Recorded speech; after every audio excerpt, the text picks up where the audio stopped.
When we hear the word wealth, the first thing that pops into our head is usually something like this, or this, or this.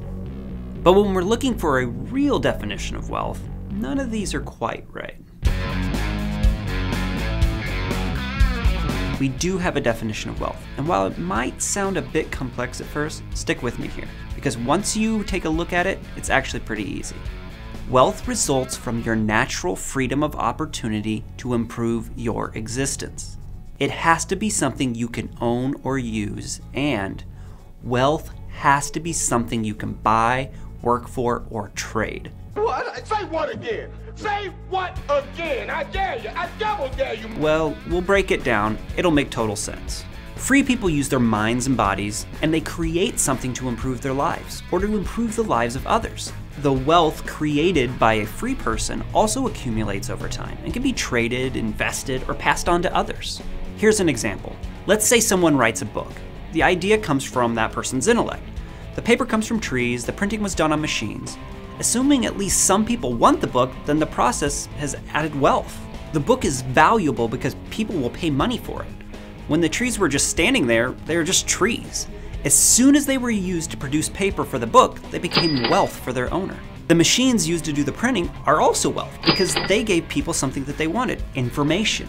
And all of it involved labor by the author, the lumberjacks, the printers, the publishers, the advertisers, the marketers, and so on and so on and so on. The labor and even the author's original idea aren't really wealth in and of themselves, but when they're packaged into a form that people want, that results in wealth.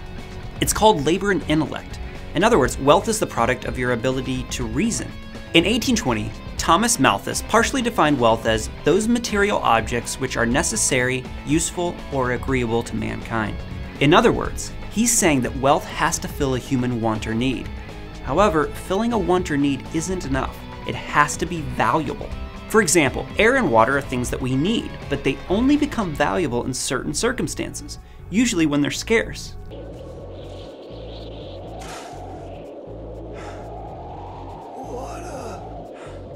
If there isn't enough water, you'll pay money to get it. Now you also might pay money for water with bubbles in it, or water from a particular place. That makes sense, right? Snozberries? Who ever heard of a snozberry? Let's say there's a rare patch of snozberry bushes growing in the middle of nowhere. As rare and as valuable as those berries are, they're not valuable to anyone if they don't know that they're there. Or say that they could cure something like Alzheimer's disease. It may be beautiful or a nice addition to the landscape, but unless someone owns them or can otherwise access them or use them, they aren't really wealth. When there's something we deem valuable, something we want or need, we need to figure out how to get it. Take two grade schoolers. They may agree to trade a bologna sandwich for a PB&J. If both kids are happy with the exchange, they're better off. In other words, they're wealthier. Also, people work to get things we consider to be wealth, either directly or by earning the money to buy them. This is where we collectively agree what the value of something is. The value is most often expressed in terms of how much something costs. And that raises something essential to remember. Money isn't actually wealth.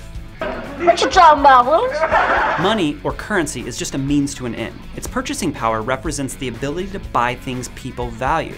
So if you have a lot of it, you're considered wealthy. No kidding. But the money itself is not wealth. This is a tough one. You're fired. So now there's just one more thing to cover, and it's very important. I promise we're almost done.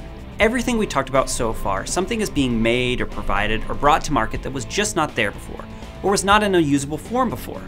This is the process of wealth creation. However, if any of this process ceases to be voluntary, we begin to move away from creation and in the direction of theft. If someone steals someone else's car, he may appear to be wealthier by exactly one car, but the person whose car was stolen is poorer by exactly one car. This is what economists call a zero-sum game, because as one person gains, the other loses.